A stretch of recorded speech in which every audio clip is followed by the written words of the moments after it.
Number 9. Hiring employees, the pros and cons of hiring employees for your online business, and tips on how to find and manage them effectively. Hello and welcome to this video on hiring employees.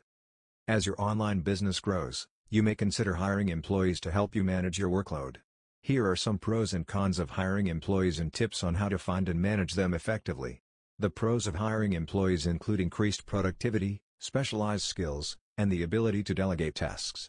The cons include the added cost of salaries and benefits, as well as the responsibility of managing and training them. When hiring employees, be clear about your expectations and job requirements. Use job posting sites and social media to reach potential candidates, and conduct thorough interviews to assess their skills and qualifications.